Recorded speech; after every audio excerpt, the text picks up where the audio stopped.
This is a conversation with Swapnil Shinde, CEO at Zeni. He's a serial entrepreneur with 2 exits under his belt. In this interview, we talk about how to create a positive exit experience in M&A. We discussed how you properly sell a business, managing diligence during the sale process, the role of sellers in integration planning, the do's and don'ts of buying a company. This episode is sponsored by our product lines. Take a minute to learn about them. It's the best way you can support this podcast. Meet Amy, the Vice President of M&A and Integrations at the Liberty Company Insurance Brokers and a trailblazer in M&A success. Her team isn't just saving time, they're saving over $200,000 in annual costs with Deal Room. But that's enough for me. Let's hear from Amy. How has Deal Room made a difference for your team? Everything's in one spot. Oh my gosh. Before that, it was, you had a spreadsheet here, you had a OneDrive here, you had a SharePoint there, and now it's all in one nice package. Join Amy. Make your M&A team a success story with Deal Room, the only end-to-end M&A lifecycle management platform. Learn more at dealroom.net. Again, that's dealroom.net.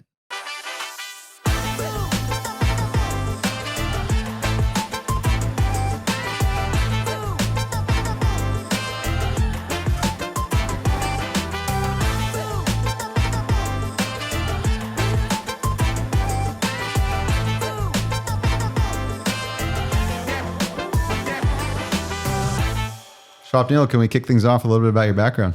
Absolutely. So, hi guys, I'm Swapnil. This is my third startup, Zeni. I have done my master's in computer science, bachelor's in computer science, then started my first startup, which was Dhingana, an Indian music streaming service that got acquired by RDO. Post that, I started Mezi, which was like an AI-powered travel as a service platform that got acquired by American Express. And now we are building Zeni, which is an AI-powered accounting and bookkeeping automation platform that manages and runs your finance department. And we are offering this to technology startups. How are those exits? Well, I got 2 things I'm curious about. One is the CS background. Yeah. Because I hate competing with engineers as other CEOs.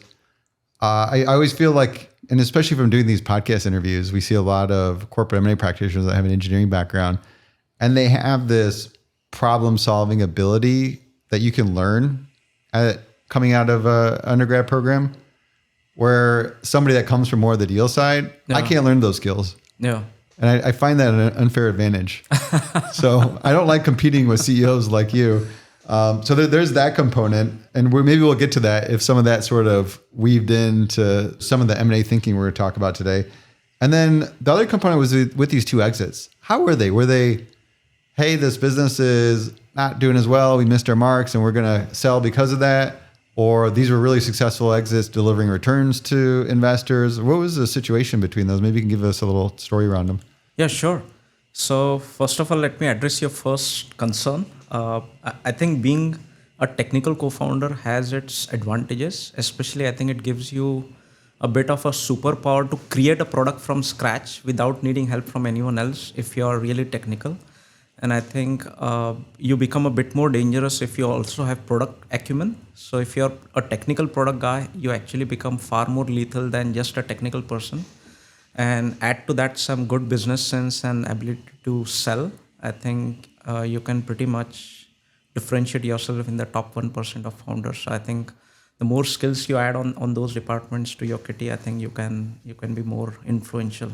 When it comes to acquisitions, overall, our acquisitions kept getting better with each startup. And I think you as an entrepreneur keep getting better with each startup that you execute on as well, because there are so many mistakes you make as a first-time entrepreneur that you won't in the second startup, and a few mistakes that you make in the second startup that you won't repeat in the third startup. So I think it just keeps getting easier and easier. And it becomes easier for you to build better teams, scale faster and grow faster. And the same is reflected in your acquisitions as well. I think the first startup, we never were looking to sell. I think it started when we wanted to raise our Series C round, and we started talking to some strategic partners, and that is when the talk of acquisition started. And it so happened that we had 3 or 4 parties who were interested, and I think a lot of interest came because 50% of our user base was from India. And Dhingana, which was like the Spotify for Indian music, that time had 10 million unique listeners listening to music from 100 countries around the world, with Bollywood music as our key focus. So everyone wanted to add Bollywood music and the entire user base that came with it to their own Western music streaming services, or wanted to enter India by acquiring Dhingana. So that's where these talks started. We had a few offers from India, from big companies in India, and then few offers from outside India. And then we ended up picking RDO, which was started by Skype co-founders. And the reason why we picked RDO was because we ourselves were fans of the product. It had a cult following. It was based out of San Francisco. When we met the executive team, the CEO, the president, the CPO, they all felt like extensions of us when it comes to their personality and the way they were thinking about the product. So we thought that we could learn a lot from them, and this can be a great home for Dhingana. And it turned out to be exactly like that. We had one of the best times in our career working at RDO and launching a version of Dhingana globally in 35 countries around the world. So it was amazing. So that was a successful exit. They got an offer that was basically too good to refuse. Yeah, I mean, overall the offer was really good. But the question for us was like, which offer do you pick, right? I think that is where, if you have multiple offers, that is where it can get a bit tricky. Do you sell to someone who understands the Indian market, is from India, and can help you grow 10x because they understand the intricacies and the complexities of the India market? Or do you sell to someone who is outside the country and wants to enter the country based on what you have created? So the ability for us to scale in India still remains our responsibility. So I think the whole ball game there was like, whom do you pick and why? And what does the future look like with that particular company versus, say, someone who is local? And we felt like the company that we had built had a lot of Silicon Valley blood, and we wanted to help grow that particular aspect of the company than being a company that becomes completely India-based company. So I think that was our motivation. That's a good perspective on that. I think there's more questions I have, but I was curious about the other venture exit that you had. What was the Mezi? Yeah. So Mezi was an AI-powered travel assistant where we gave a travel assistant to every business traveler, and it sits in your pocket, is available 24/7. You can plan and book your entire travel over a simple messaging interface.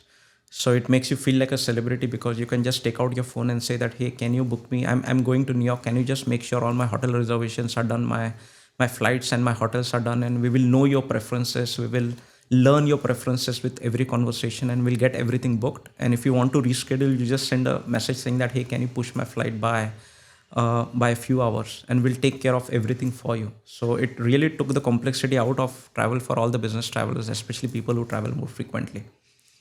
And we had spent 2 years building this AI-powered travel assisted platform. We actually licensed it to American Express and a few other companies, and the integration with Amex became so successful that it ended up being their most highly rated NPS product internally launched in the first 6 months. And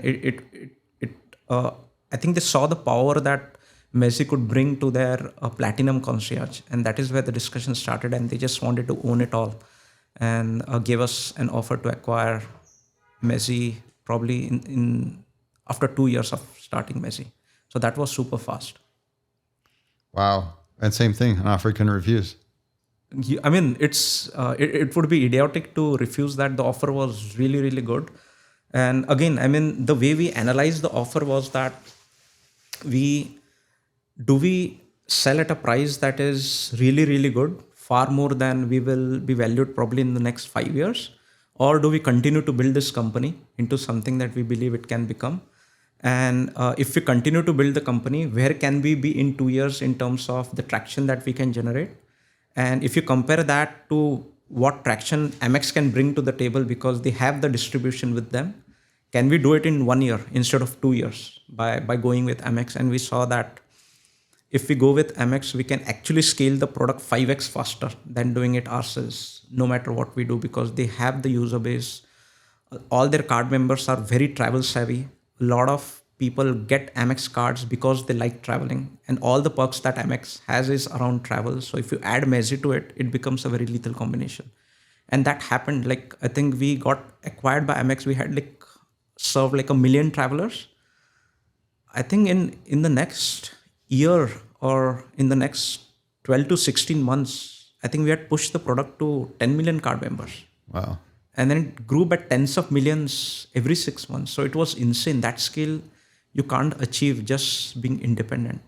So now Mezi is so deeply ingrained in the Amex ecosystem that it will keep running the concierge part or the travel concierge part of the business for years to come. Like if you open the Amex app and click on the messaging icon, all you see is Mezi over there. So it was an amazing acquisition. Can we maybe walk through the timeline? You had some good things that you're bringing up, but I want to get a sense of when do you start thinking about exits? Because I feel like there's some schools of thought around this. Are you building a company with a dead focus on the mission you're achieving, or are you building to sell? And is that the focus? Like, how do you start thinking about that early on? What was your mindset? Yeah, I would say early on, you shouldn't build from a perspective of selling or building a big company and taking it public. I think thinking either ways is a bit premature. What you should instead do is focus on solving the problem in a way that is highly differentiated. And depending upon what kind of company you're building, I think a few years into it, you will start seeing the shades that it's very attractive to some big players who cannot build it because their internal DNA is different and they would rather buy it instead of building it. Or the other case is that you have built something that is so unique that if you continue to do it, you can take the company public and own a certain vertical in the market. So I think that feeling is something that founders can start having probably few years into the company. You can start having that gut feel based on your interactions with the external world. You will probably be asked such questions during the VC meetings that you take, because VCs will typically not be interested in investing in something that looks like an acquisition. All of them want to invest in companies that can be multi-billion-dollar company, which is unfortunate because a lot of founders come up with ideas that can be features and not products, and as a result don't get VC funding. So I think it's pretty easy to figure that out once you're into it for a few years. But to start the company, I don't think you should think of it that way. When do you get to the point when you start thinking about it? Like it sounds like in this first situation, you've got some inbound interest that came to you, a series of them. Yeah. And then the second one, you already had this partnership established. But like when do you actually start really putting some considerations there? Is it more of a reactive that someone inquired to you that we're interested in buying to the company, and that's when you start thinking about it? Or do you start being proactive and start curating some of these relationships that you know may turn into an acquisition conversation? First of all, I think I'm of the opinion that you should cultivate all relationships that can be helpful or influential to what you're doing, because you never know which relationship can help when. And in our case, I think the acquisition talks have always started organically. And I believe as a founder, you're in a better position if you're not selling, but someone else is buying. And I think that has happened with both startups. It was, I think, very unique with Mezi because it was one of the partner that we had worked with. And we had worked with them for more than 6 months. And I had once dinner with the CEO of Amex that time, Ken Chinol. It was top down, the interest was top down. So all the top people were highly interested in Mezi, the presidents, the SVPs, which makes it extremely serious and exciting for the founders as well, because when you know that the interest is from the top, you know that they will take care of this particular acquisition and how serious they are about it. And for Mezi, we knew exactly whom we were dealing with, what was the quality of the talent over there, what was the quality of the execs over there, how were they looking at the problem. And I think there was a lot of alignment in the natural way in which we were trying to solve the problem and the way they were thinking about using us to solve the problem, which means that there will be almost no friction when it comes to executing together as team. So I think that part was very, very important to us. And once we were part of Amex, I think we could see that playing to our advantage because we had already built the relationship with all the key stakeholders as a part of our pilot that we were doing with Amex. It didn't start after the acquisition talks. The relationship was already there. So the acquisition talk was more about how we can build something big together. And I think putting yourself in that situation is far more profitable, influential, and comfortable than starting things from scratch. So building relationships on the way while you're on that journey is very important. There's a lot of commonalities in who you would partner with. And going back to that situation where you had multiple interested parties, it sounded like you aligned with the party that you felt fit best with the long-term vision for the company. Does that sound fair? Yeah. Because at the end of the day, what do you want as a founder, right? You shouldn't just look at it like where in terms of the cash output that you're getting. You should also look at it like from an employee retention perspective, right? The team goes with the product and where the product can be like 2-3 years down the line. And I also believe that it's the legacy that you leave behind. So where do you want to leave the legacy behind? Right? We would love to leave a legacy behind with a brand like American Express, which is like respected and trusted around the world. So you become part of their books of history, which is pretty exciting. Did you use any bankers? No, for Messi, no. I think for Dhingana, when we got the first acquisition offer, I think we had worked with bankers that time. Did they set up like an auction process, or how'd that go down? No, what basically bankers do is like, hopefully you already have an offer and then you want to talk to multiple parties, and either you have those relations or you don't. If you don't have more relations, then you can get a banker and they can open certain doors. The other approach is like, if you're talking to if multiple parties are interested, and if you don't want to spend a lot of bandwidth managing all those relations till they become serious, you can get a banker and they can massage the relationships up to a certain level and help you execute on that process. But with Messi, we were super clear and transparent to Amex because we had worked with them, and we were like, we believe that we together can create something amazing. And I actually told this to them that we are not going to shop the deal around, but this is the price that we need. And at this price, it's a no-brainer for us. And if that works for you, great. If that doesn't work for you, we can continue to build this company. And I didn't want to, and I was very transparent with them and I think honest with them that we have no interest in, first of all, we were not selling. You are buying, right? I agree. And we don't want to spend energies in using a banker just so that we can hike the price. Why don't you just look at the price that we all will be interested in and try to make it work? How'd you come up with the price? It has to be, I think one way to look at the price is like, what was the valuation of your company when you did your last round, right? That's a simple math. Like if you're valued at 10 million and someone is trying to buy you at 15, the price is not exciting enough. At 20, probably no. But 50? At 50, it's a 5x return, right? Yeah, and then you're like, that's saving a lot of years off your life right there. Exactly. And then at 100, it's like insane. And anything more than 100, it's like mind-blowing. So you asked for some insane number, didn't you? Yeah, so it was it was an all-cash acquisition somewhere around 120 to 150 million. It was amazing. And it was a life-changing event for a lot of folks at Messi. Yeah. So I think the cost was amazing, but more importantly, I think the value the platform was going to bring to Amex and the way it was going to be integrated, I can say with confidence that it will keep running for decades, and that part is super exciting. What about the competitive process? Did the bankers add any value? There are two ways to work with bankers. One is, do you want to work with big bankers or do you want to work with scrappy bankers? If you're a smaller company, I would recommend that you work with scrappy bankers because they will be as scrappy as you are and will be in touch with you pretty much on a daily basis, and it does help. They can open some doors. I think we got at least 2 acquisition offers through them as well. And depending upon how much bandwidth you have, they can take some load off your plate and do some discussions where you don't want to be involved. So it totally depends, I think, on the scenario you're in. How about the lift on diligence? I'm curious about. Well, one, I want to ask you first, what's the hardest part of selling a business? That you're selling the business. How about process-wise, like within the process of... It's like the baby was born, you were involved in the process, and then it has grown up, and now you're giving it away to someone. And you know that you will be there with the baby, but probably not for more than 2 years, right?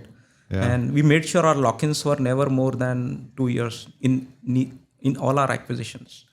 because we knew that we will end up doing something else, and the acquiring company knew that as well. And you have to be very, I think, transparent in that situation. But I think that's the hard part, that you are now taking a very different approach, and you're giving what you have created in someone, you're putting it in someone else's lap, and you don't know what will happen once you leave. So that's where I think the relationships that you have with that particular company, even before the acquisition talk started, can be so influential and helpful. And I still remember meeting the president of Amex had visited our Mezi office in Sunnyvale. And I don't know whether, probably most people don't know, but when you visit the Amex office in New York and you are actually meeting with the CXOs and the presidents, you first of all go to the penthouse. That's where their offices are. And you enter it and you will feel that it's a presidential suite. You will feel that you are walking in the White House. It's insane. And I had a meeting with their president over there. And after that, he traveled to Mezi, which was like a nice small office in Sunnyvale downtown.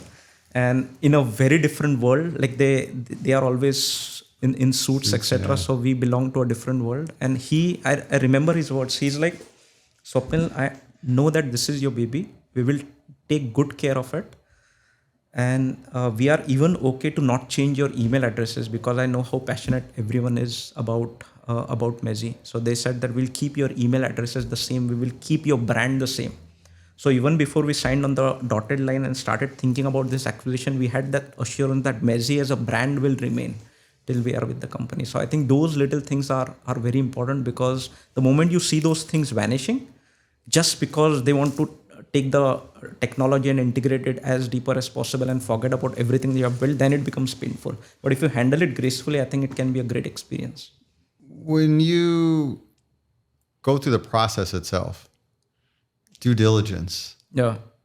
I'm curious, how do you manage that? Because there is a nature of sensitivity. Who do you let know in your company and get involved? Oh, yeah. How do you think through that? Maybe start with that, because I'm curious about, you did one transaction with a bank and without a bank. Hey, how much value add? Because a lot of bankers promise the world about helping you through the process and supporting it. Yeah. Versus when you did it yourself, what the big differences were?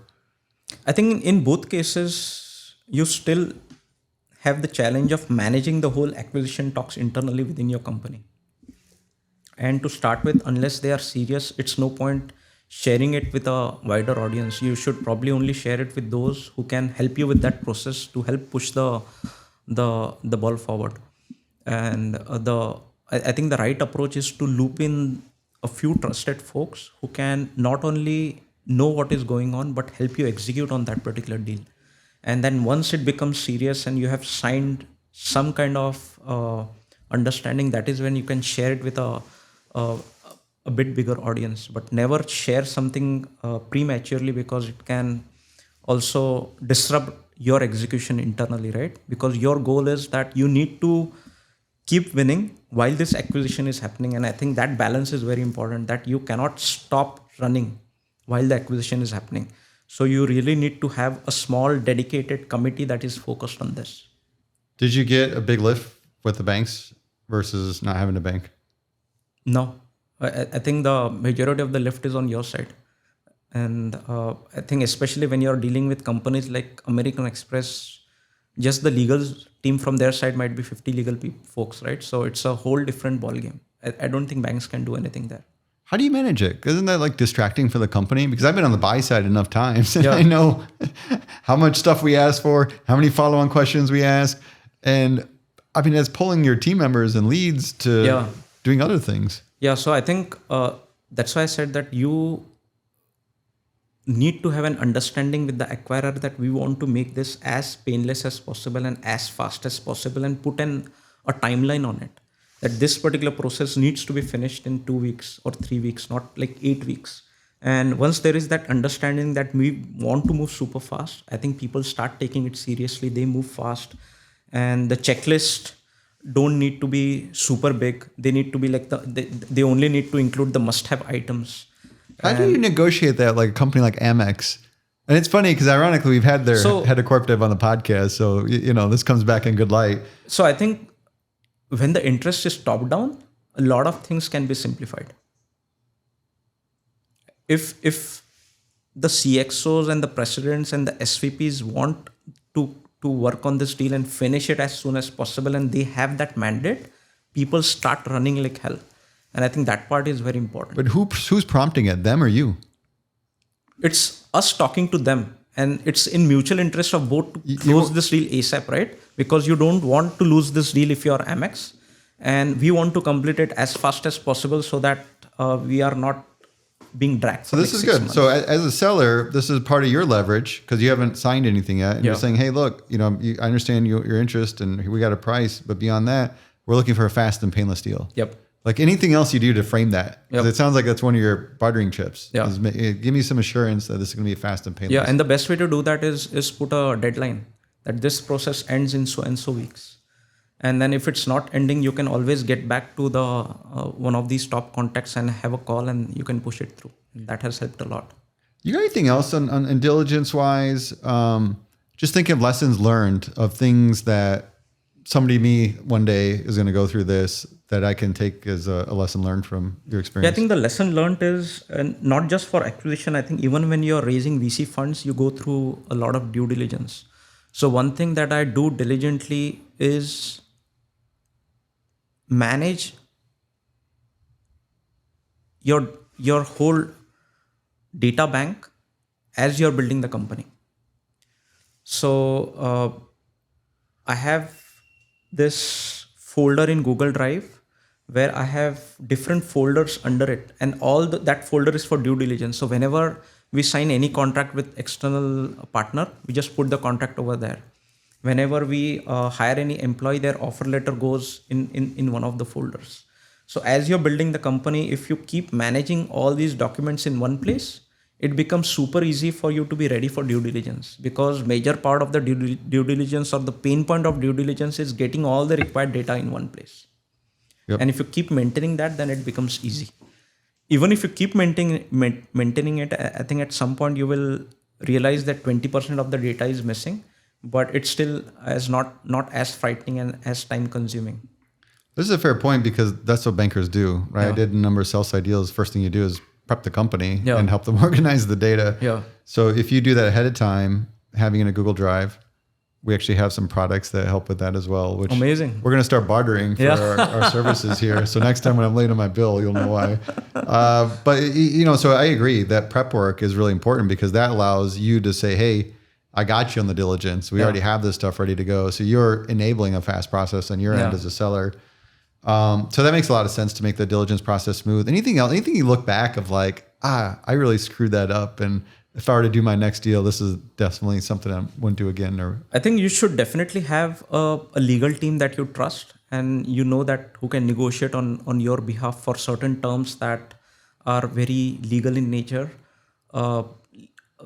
A legal counsel who understands your personalities as founders and who might know what you might do in a certain scenario and negotiate on your behalf.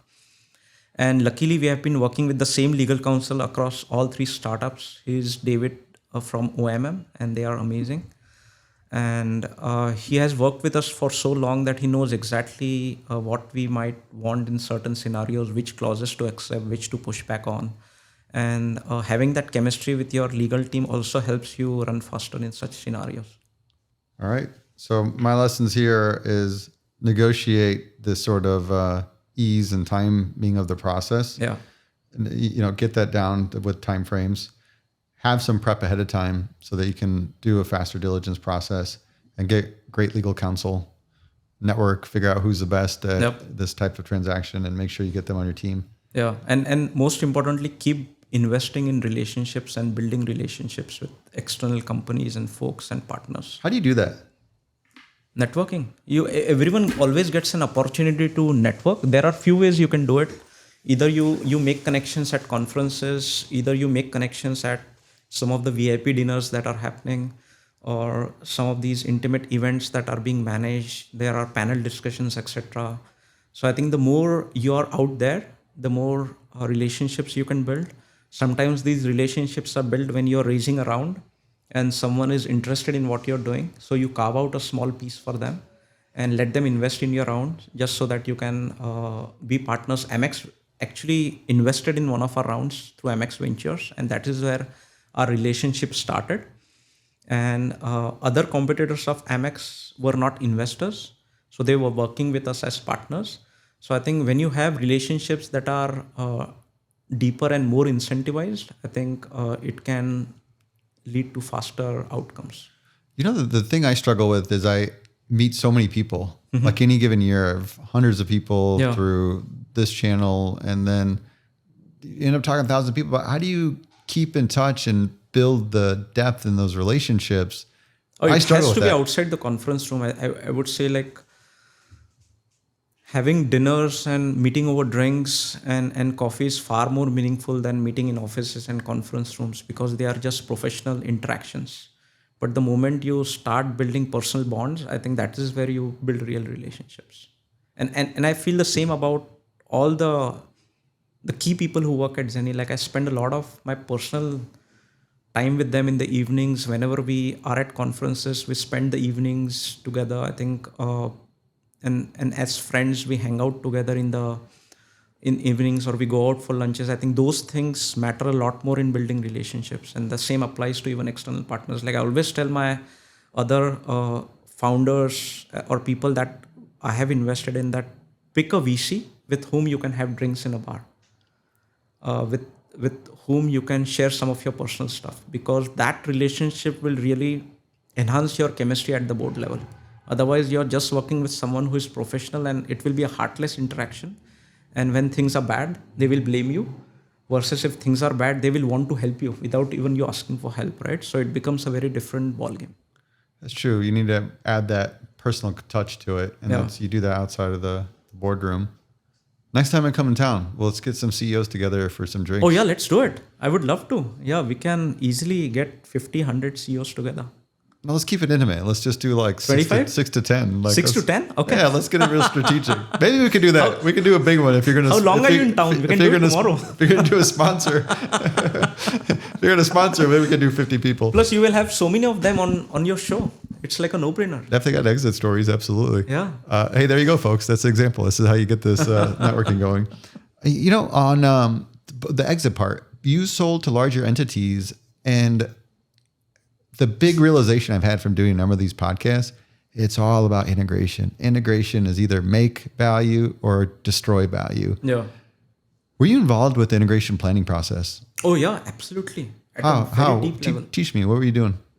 So, first of all, there are, depending upon what the company is like, if I take the example of American Express, there were so many stakeholders. We were acquired by the digital labs of American Express, but we had to integrate our technology into the Amex app, which is on iOS and Android. So the mobile team was very different.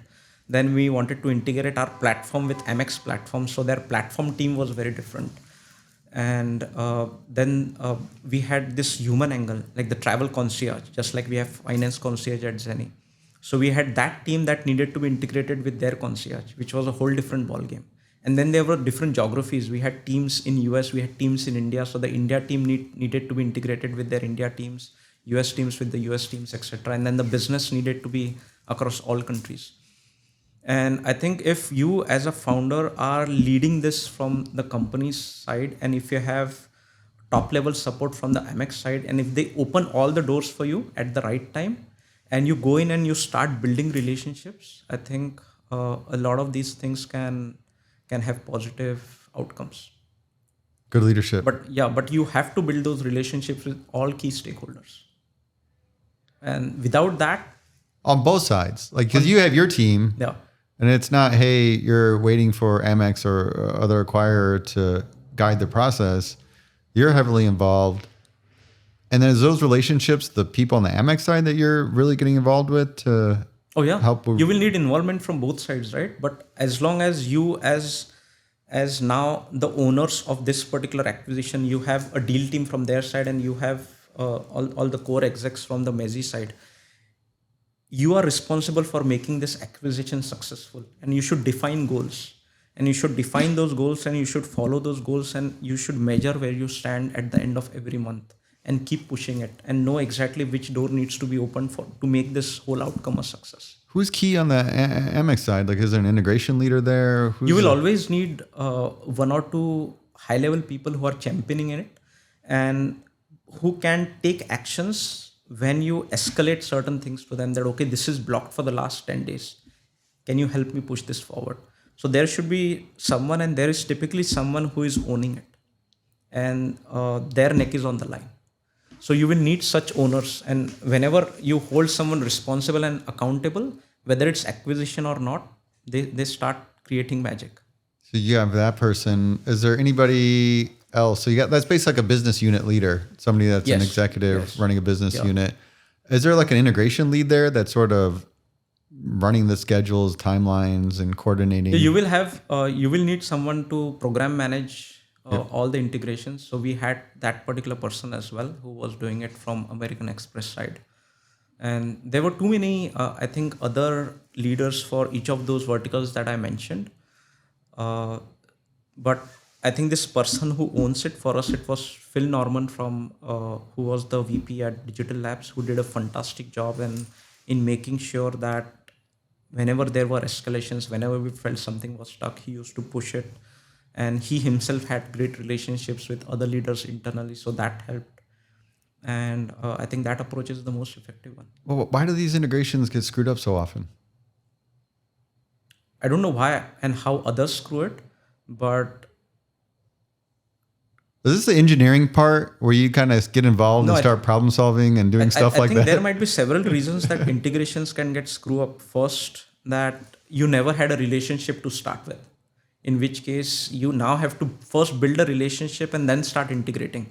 And if you don't invest in a relationship first, you are two people with two different agendas trying to do your own thing. Their success is not tied to yours. Your success is not tied to theirs. So they focus on their own roadmap. You are left in a jungle trying to figure out where to spend the night. And it can become very tricky.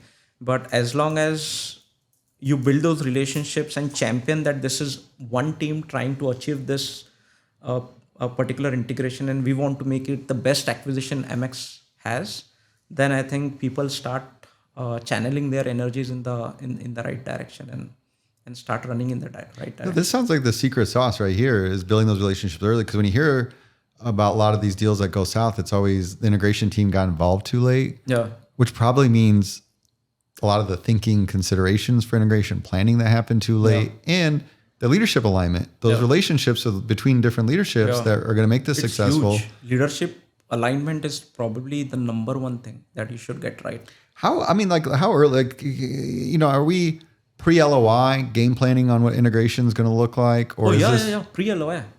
But how many people are going to have involved between your team and their team actually planning integration? If you really care about how your product is going to roll forward when you're acquired in the next 2 years, you will need to ask those tough questions, right? How will the first 3 months look? How will the first 6 months look? Where do you think we will be 1 year from now, 2 years from now? What's our goal? What are the key milestones? And then you should be the one who says that, okay, let me talk to this stakeholder. Are they equally excited about this? If not, excite them. We spend so much time just meeting all the business leaders and getting them excited about Zeni, to a point where I think I even spoke at their all hands, which was like, I don't know, 50, 60, 80,000 employees. Oh, wow. So you really have to create that excitement internally. That's before signing an LOI.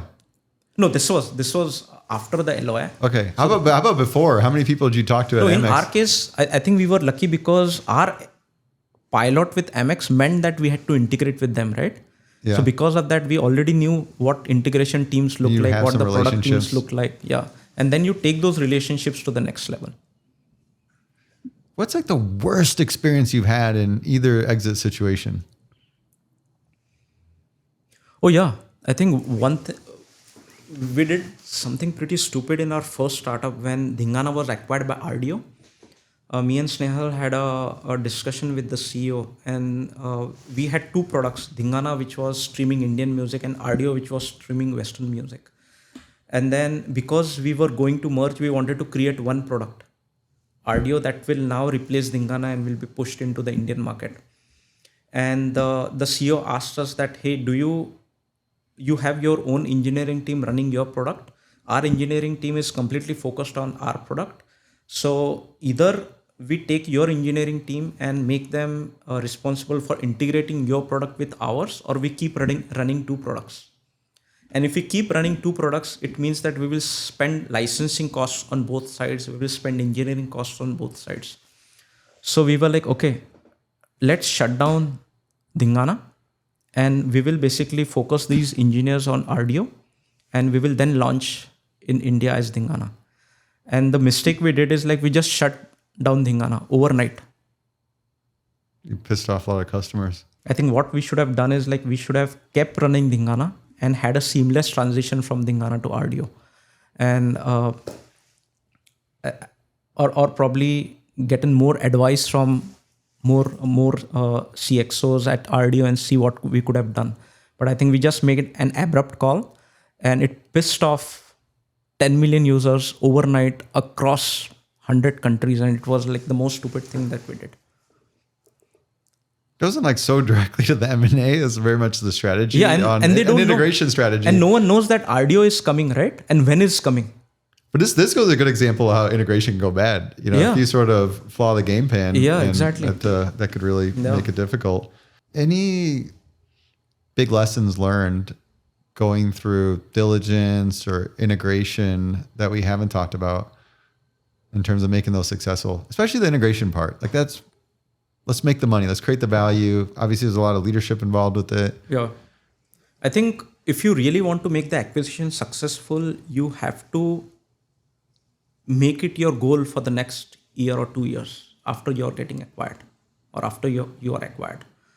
And if you don't, then whatever you have built will just fizzle out. If you really want to live back a legacy, then you have to spend every single month getting deeper into their ecosystem and make sure that they drive value from your product, and your product as a result of that will live longer. And I think that's a real win-win. What keeps you there? Like, what's your incentive? The incentive is to make sure that you live back a legacy. That's the only incentive that you can have. There's no retention plan that... There is a retention plan, obviously. And you should have a retention plan in place. We had really good retention plan for all employees for 2 years. So as you and the team, it's like, hey, we're going to get taken care of really well, which is why we're not going to run away from this for the next shiny thing. Oh yeah, absolutely. And the very fact that you are still there, and I think if you craft a deal where the founders leave after 6 months, but the team is still there with incentives for 2 years, I don't think it's going to work. It will only work if you stay with the team, right? And you make it happen together. So I'm looking at our first acquisition for our company, right? I'm small and it's in my DNA. I got to do some deals. What should I be mindful of to provide a good experience as a buyer, right? We're talking the corporate development folks listening in, and they're interacting with CEOs and founders that have a company they want to buy. You know, what would be advice that you'd give to me to, and I even think like beginning, like the right approach of building that relationship. No. You know, I don't want to waste your time either. I want to be candid about it. I mean, maybe there's ways to explore for partnerships, but you know, ultimately, I think there's a good opportunity for both of our companies to combine together. Yeah. You know, we got a great platform, and your service offering would lend well to it and service our audience that's growing and it's much larger, similar to the story you had. But what's like give me some do's and don'ts. Are you buying or are they selling? I'm on the buy side now, but I want your perspective because you're do you want to buy them or they want to sell themselves to you? Oh, that's let's say it's a proactive, right? I want to buy them, even though they may not be thinking about selling. Yeah. So if you want to convince them to buy you, I would say there are a few things that come to mind. One is that you should paint them a future that is more powerful than they can paint for themselves in a shorter amount of time. So that is one. So you have leverage in defining their future. Second is, you will unfortunately have to make sure that they get a great deal, or at least they perceive it as a great deal. And hopefully a great deal is something where you feel that you have won and they feel that they have won. And third, it's very important to buy the company if you want to make it successful. You cannot just buy the product, or you cannot just buy the people. if you buy the entire company and make sure that they stick together as a company, and from your side do whatever you can to make them feel that they are still that one family within your company, I think it will drive a lot of amazing results, because that chemistry that startup has is one of their secret weapons. I think They will continue to run faster for you. Yeah, we didn't talk a lot about that, where it's like the culture sort of fusion or combination, cultures combining element. Like, how did you think about that? You know, I guess in the last situation, you had a partnership there, but yeah, I guess like, what are your thoughts around that in terms of even going back to my buy side of sort of giving you that impression that this is going to be a good thing for your people? So how do you keep the team together? What's the question? Like, how do you sort of get that assurance that there's going to be a good culture fit post-close? Oh, the culture fit is something that you should have an idea on pre-close. If you don't have that idea, I think it's a dangerous ballgame. Anything you do, like, do you ask specific questions or do you just sort of see? So you have to spend quality time together. You cannot say that, hey, let's get married and then let's figure out if we are compatible. You have to spend quality time together to figure out if you are compatible, if your thought process matches, if your style matches, if your vision for them and their vision with you is same. And if that's not happening or that has not already happened, you should spend quality time doing that. And hopefully meet outside the office, meet over dinner. I think it was over dinner when Amex first told us that they would like to acquire us. And that dinner was at one of our favorite Thai restaurants in Mountain View. And that became a hit even after acquisition. When Amex folks used to travel, they all said that, okay, let's go to that restaurant because that is where it happened. So I think all those things, all those memories, all those, I think the approach that you have towards that particular team matters a lot, and start building that chemistry and those relations beforehand, because if you can't do that before acquisition, I doubt if you will spend time after acquisition. What about the parts though of like the ways of working in an organization? 'Cause I'm thinking of like the fable, top-down management versus bottoms-up management. Yeah.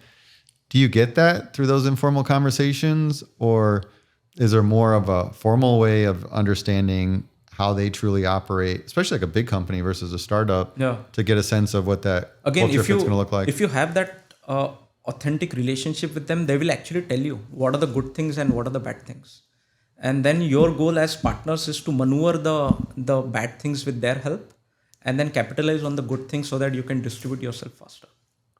Going back to like the timing of these events, for a founder, I feel like there's a right time to sell, right? Because if you hold on to a business and your growth curve tips over and all of a sudden you become stagnant, valuation comes down big time. Oh, yeah. And so you want to sell while you're in growth, but then I've seen the organizations where they sold pretty early in their growth. Yeah. And you've watched that thing bubble up 10x, 50x, and you're like, damn, you sold too early. You missed out on and then they're doing their next startup and things like that. How do you sort of think about that? Like when is that right sweet spot? Because even like this situation, Amex, it's 6 months, but like, hey, could have held it on longer, kind of grown things more organically and then pushed it out.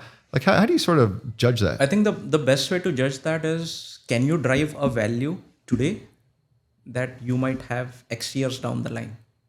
So that way you're already capitalizing on the value and the return today for the next few years.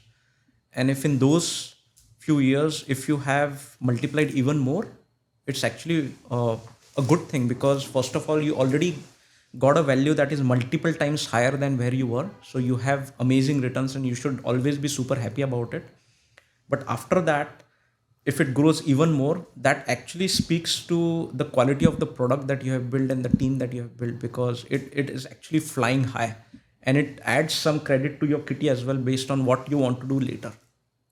Right? If you want to start another company, this acquirer and all these stories will start circulating in the right circles, and it will basically start building a reputation for you, whether it's investors, whether it's team members. I think every good thing that you do helps, and it comes back and returns in multiples, I think. There's a network effect. But the way you frame it, it sounds like you're willing to take on consideration at any point in time because you already have this vision of where you're taking the company and that anticipation of the growth curve. Yeah. whether that holds truth or not, but you sort of have a target in mind, what you're striving for. Based on that, if that consideration offered to you is aligning that you're going to see that return, you're going to see then you would definitely, it may make sense because you're going to save a lot of time. You're going to get that realization a lot faster. Yeah. And then still, there's some incentives for you to be part of some of this growth and things like that. Does that sound right? Yeah, I think one important rule here is like you have to hit when the iron is hot. If the iron is cold and if you're trying to hit it, it's not going to work, right? So you should sell when you're in an amazing phase in your company and you have built something that is attracting a lot of people. And in a certain amount of time, that phase might pass, but then another phase will come. So you should capitalize on that. So try to do things when something amazing is happening, because all those, you yourself will carry a certain energy if you know that your company is rocking. If they meet your team members, they will all be in a different spirit when they are talking to a potential acquirer, right? Because people keep cross-pollinating. So if everyone feels that they are doing an amazing job, it will show in the way they present themselves and the price will keep going high. And similarly, I think even from their side, the excitement will keep increasing, and that will mean that the multiples that you are getting hopefully will keep increasing. And that this is another way you can negotiate. For that founder, I feel like the challenge with selling a business is it's a once in a lifetime for most people event. And it's a very fragmented thing. Like unless you learn through your experience, this ecosystem of investors, lawyers, bankers, and people that do that one time, you don't learn that.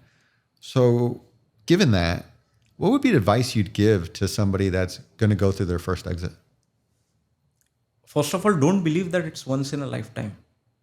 Just believe that it's an important milestone, which will give you a lot more credibility to do something in the future. I'm so thankful that we sold Dhingana, because if we didn't sell Dhingana, Mezi would not have happened. And Mezi was such a lightning fast journey from zero to hundreds of millions of dollars in cash in 2.5 years. That's unheard of. And that too in the AI space, which is now the hottest. And if we didn't sell Mezi, Zeni wouldn't have happened. And Zeni today is already multiple times bigger than Mezi ever would have been. So I think the growth trajectory keeps exploding with every startup that you do. So understand the network effects of every acquisition. And I would say the size doesn't matter. Even a simple acquisition will give you credibility and will open more doors than no acquisition. And if you keep repeating it, it's magical the way doors open up and the kind of people that you will start networking with. And it's true. The bigger the acquisitions, the bigger personalities you will interact with, and you will suddenly find that it's easier to make friends who are millionaires and multimillionaires. So all that is really true, and it will be easy for you to enter circles which are highly influential, which actually comes back, right? Because when you're connected to influential people, they open doors that are close to others. And when you walk into those doors, you can create magic for what you're doing in your current startup, for your employees, for your investors, etc. And to give you an example, like when we started Zeni, we raised a $13 million Series A round, 0 customers, 0 employees, no website. It was all based on the fact that we are starting our third company. And the investors who believed in us wanted to be part of that dream. And it doesn't matter what that dream is, whether we are going to start a burger shop or whether we want to automate finances using AI, it doesn't really matter. So I think that is where your credibility and your hard work for years plays in. And then we were raising our next round, Series B. It was a $34 million round. We closed it in 10 days. We didn't run any process. I had investor that I had a call with on Friday who said that let's meet on Sunday. I will give you a term sheet on Monday and let's close it. So amazing things can happen. And no matter the size of the round, whether it's 10 million, 30 million, 40 million, I think amazing things can happen if people look at the journey that you have had, people who look at the team that you have had, and all the core people in our company today have been with us over all 3 startups. So a lot of our investors even know them personally. And all those things help a lot. And I think at the end of the day, team is what helps you execute, and execution is what differentiates a winning startup from a losing one. It's not the ideas, it's not the VC you raised from, it's not even the amount of money you raised from. It all boils down to execution. And execution comes with team dynamics and the bonding between the team. And you will see I keep repeating these bonds and relationships between teams and partners. And that's, I think, the winning mantra. That's the mindset of a serial entrepreneur right there. How about the first time selling to make sure the process goes smooth and the exit's successful? What advice you'd give for a first time seller when they're in that situation? I think create a checklist and be very structured about it. Create milestones and make sure that you and the acquirer are on the same page. And just like you would take an approach where you have a very important product release, it's make or break. So everyone is working day and night towards it, right? Just have the same philosophy and you will probably end up getting acquired 2x faster the process will be 2x faster because once you decide that and once you iterate it and you keep iterating it every single week, even legal people start running. And I remember our legal team used to work 4 a.m. in the morning, 5 a.m. in the morning. It was insane because when they see you are running at 500 miles an hour, they are not going to walk at 10 miles an hour. They will at least run at 100 miles an hour. And then suddenly things start happening sooner than later. Wow. I like that. Being proactive and making that the tone of doing the deal. Yep. What's the craziest thing you've seen in M&A? A lot of things happen over the weekend. I believe that the most amazing things at startups happen over the weekend, whether it's hiring, whether it's firing, whether it's acquisitions. And most of it happens outside the conference room, over breakfast, over lunches, over drinks. And so you pick up meetings on the weekends? Oh yeah, all the time. Oh, I have a crazy story actually. You might have met Megan, our VP of sales. So we were introduced to her on a Friday morning. And the introduction came like this from one of our investors. And they said that, hey, just introducing Megan, she already has 4 offers. She's joining a new company on Monday. Why don't you just exchange notes? And I met her and I loved her on the first call. I was like, this is the kind of revenue leader I want. And then I immediately scheduled a call with my co-founder Snehal. I immediately called my board member and I was like, you have to talk to her today. And then 4 or 5 calls happened in 3 to 4 hours. And then I get on a call with her in the evening and I was like, Megan, you should come over to Palo Alto to meet us in person. And then she flew down on a Sunday. We had lunch on Sunday at Itan. Post that we went for drinks at Nola's here in Palo Alto. And we shook hands. She flew back home. She signed the offer letter that day. And on Monday, she joined us. Imagine, she was ready to join a company on Monday. On Monday, wow. So anything can happen. And weekends are the most powerful thing, powerful phase in or powerful 2 days in a startup's life. And a lot of magic can happen during them. So never shut them off. In fact, do all the amazing quality networking you can and explorations you can over the weekend, because there is another advantage to it. You don't have a lot of other busy things going on in your mind, right? You are at peace. So if you have one thing to focus on, you will put 500% of your energy behind that. So do those strategic things over the weekend. I've been told I'm a diseased workaholic, and I don't think the apple falls far from the tree here, my brother. Hey, well, I appreciate this time. This has been very helpful. You've helped me become a better M&A scientist. Oh, I'm looking forward to coming back in town and hanging out with you and some other CEOs. Let's do it. And those of you still with us, thank you for sticking through. I hope you got some good insights out of this conversation. Until next time, here's to the deal.